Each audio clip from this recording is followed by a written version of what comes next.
காந்தத்தின் ஈர்ப்பு விசை போல கவரும் பேச்சு திறனும், கந்தகத்தின் வெப்பத்தை போல பிடிவாதமான கோபமும் நிறைந்த தேசம் காந்தார தேசம்.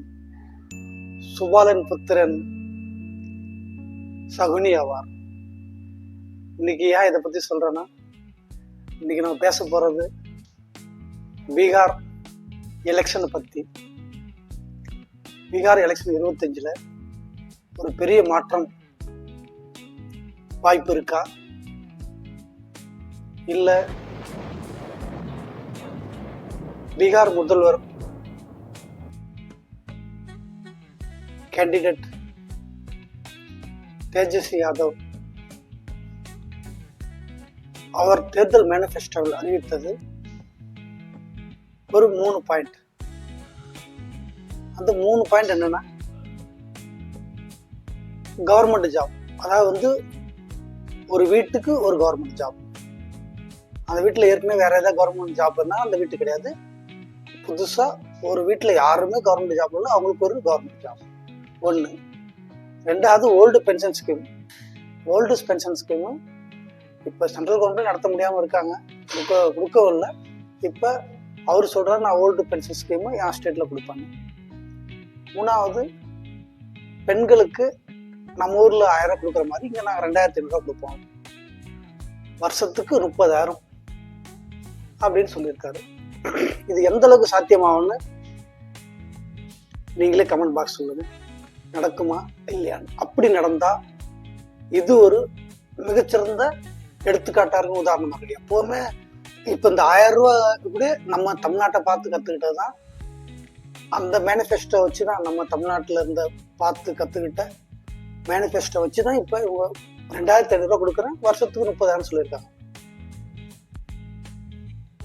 ஆனா இதுல இந்தியா கூட்டணியில நாங்கள் வேலை வாய்ப்பு உண்டாக்குவோம், விகாஸ் அதாவது டெவலப்மெண்ட் பண்ணுவோம், லேடிஸ்க்கு நல்ல பவர்ஃபுல், அவங்களுக்கு என்னென்ன செய்ய முடியுமோ ஹெல்பிங் பவர்ஃபுல் அவங்க வர்றதுக்கு, அவங்களுக்கு வேலை வாய்ப்பு எல்லாமே உதவி செய்யும்.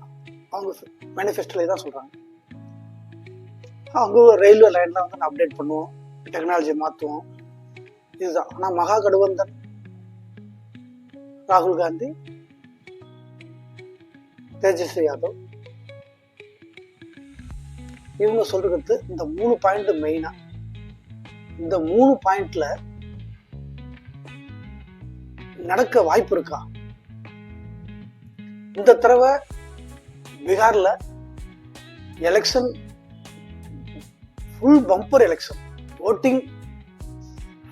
போலிங் பூத்து நிறைய அளவுக்கு அவ்வளவு கூட்டம். முக்கியமா சைலண்ட் ஃபோர்ஸ் அதாங்க நமது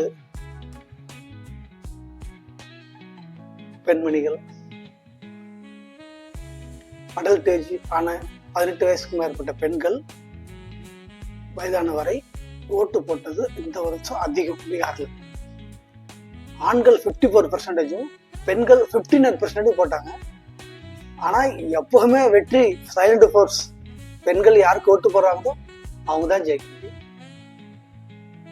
இது ஒன்லி வெறும் எலெக்ஷனுக்காக கொடுக்கப்பட்ட அறிக்கைகள் தானா, இல்ல இதை நிறைவேற்ற முடியுமா? சில ஸ்டேட்ல கொடுத்துக்கிட்டு இருக்காங்க, ஓபிஎஸ் ராஜஸ்தான்ல, சத்தீஸ்கர்ல, இமாச்சல்ல. ஆனா பீகார்ல கொடுக்க முடியுமா? பீகாருக்கு ஒரு நிக்நேம் கூட இருக்குங்க, லேண்ட் ஆஃப் மான்ஸ்டர், சன்னியாசிகள் மடம். நம்ம தெய்வம் புத்த பெருமான் அவர் கயாவில் தான் போதி மரத்தடியில மெயினான பெற்றார். அந்த மாதிரி ஒரு அமைதியான ஒரு இடம், சக்தியான ஒரு இடம் கயாவில் அப்ப இருந்தது. அதனால்தான் புத்த பெருமான் அங்க அந்த இடத்த தேர்ந்தெடுத்து, இவ்வளவு இடம் இருந்தாலும் அவரும் அங்கதான் போய் மெயினான பெற்றாரு. அந்த போதி மரத்தடியில தான் மெயினான பெற்றார். ஓகே, அங்க உள்ள டோட்டல் மக்கள் தொகை 13,07,25,310 பேர். இது 2023 எடுத்த ரிப்போர்ட். இப்போ உள்ள ரிப்போர்ட் இப்போ அப்டேட் ஆயிருக்கு, இன்னும் அதிகமாக தான் இருக்குன்னு வச்சுக்கோங்க. 13 கோடி 14 ஆயிருக்கும். 14 ஆயிருக்கலாம், 15 ஆயிருக்கலாம். மேலும்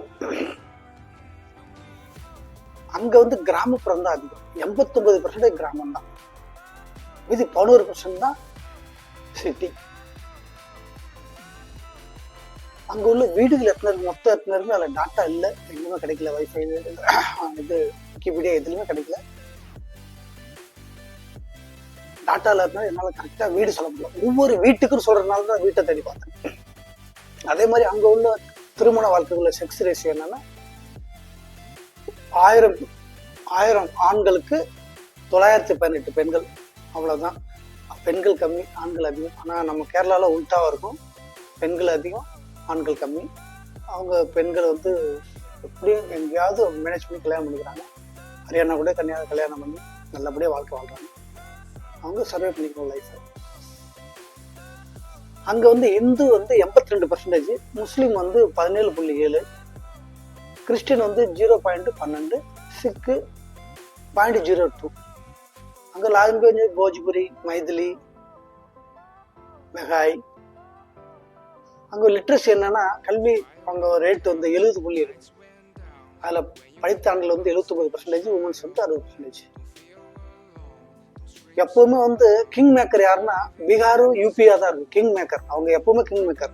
ஒரு பிரைம் மினிஸ்டர் உட்கார நினைச்சாவே அவங்க முதல்ல வந்து கிங் மேக்கர்னு யாருன்னா யூபி, பீகார் 2 இணைஞ்சிட்டா அவங்க யாரை கையை காமிக்கிறாங்களோ அவங்க தான் பிரைம் மினிஸ்டர் ஆக முடியும். அப்படிதான் இருந்துச்சு பல காலமா. பாருங்களேன், நம்ம எம்எல்ஏ சீட்டு நம்ம எம்எல்ஏவுக்கும் தமிழ்நாட்டுக்கு, பீகார், மத்திய பிரதேஷ், மகாராஷ்டிரா இதெல்லாம் ஒரு குறிப்பிட்ட ஒரே மாதிரி ஒரு ரேஞ்சுக்குள்ளே இருக்கும். இப்போ கரெக்டாக இப்போ சொல்ல போனா பீகாரில் வந்து எம்எல்ஏ சீட்டு 243, தமிழ்நாட்டில் 234. அதே மாதிரி எம்பி இங்கே வந்து 40 பேர், தமிழ்நாட்டில் 39 பேர். லோக்சபா இது ராஜ்யசபாவில் 16 பேர், நம்ம இதில் 18 பேர். மொத்தம் 56 பீகாரில், நம்ம இதில் 57 மொத்தம் சேர்த்த. அதே யூபியை பாருங்க, மொத்தம் யூபியில் வந்து எம்பி மட்டும் 80 பேர், லோக்சபா 31 பேர், ராஜ்யசபா எம்எல்ஏ 403 பேர், டோட்டல் 514.